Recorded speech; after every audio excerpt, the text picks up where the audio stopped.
I was on the Catholic Committee of Appalachia board for a period during the early 90s. And at that time, strip mining and mountaintop removal were getting a whole lot worse in the area.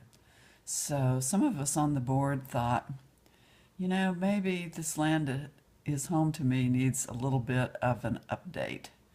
And we initially were thinking, well, maybe we can get Joe Holland or someone to write some additional material and insert into the original. But Bishop Sullivan, in his wisdom, said, no, we don't want to touch that document the way it is. It's a classic and it said what it was supposed to say. Let's just see if we can't do another one and have it be more appropriate to our concerns of the day.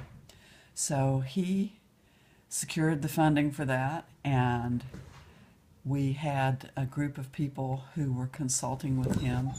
A number were board members at the time, but a number were people who had worked in the area for many years, like Evelyn Detning and Les Schmidt and dear Joe Peschel that we all miss so much. Fortunately, we did get Joe Holland to work on the new document, and he was so much fun to work with and so wonderful to work with. Every time we met, we would all come back with pages and pages full of corrections and suggestions, and we don't like this, and this could be better, and we want this changed this way.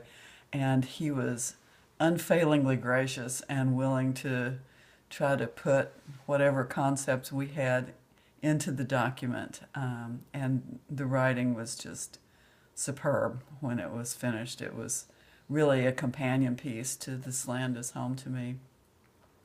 But initially we couldn't figure out what title we wanted. Joe wanted The Web of Life, but Fritjof Capra had just come out with his book by the same name, and so we thought, no, that'll sound like we're just copycatting that. And Bishop Sullivan said, with This Land is Home to Me, it would be nice if we had something that sort of spoke to that feeling of belonging that title gave. And so we thought, and we tossed out a few things, and finally I said, how about At Home in the Web of Life? And so people said, yeah, okay, well, that sounds good. That sort of has both concepts. And so that became the title of the document.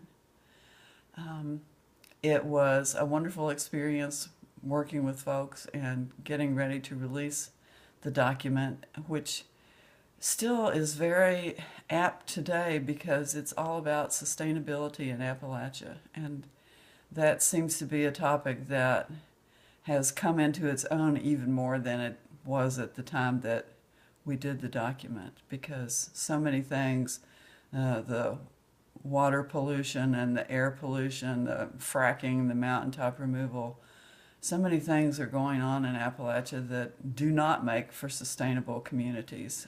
When you have people that don't have clean water and who have such a variety of health problems and very little employment except in really dirty extractive industries, that does not make for sustainable community. So I think the concepts in the document are some that we could reread and pay attention to today. And I'm very proud and happy to have been one of the people who helped develop it. And God bless Walter Sullivan for seeing to it that it came to be.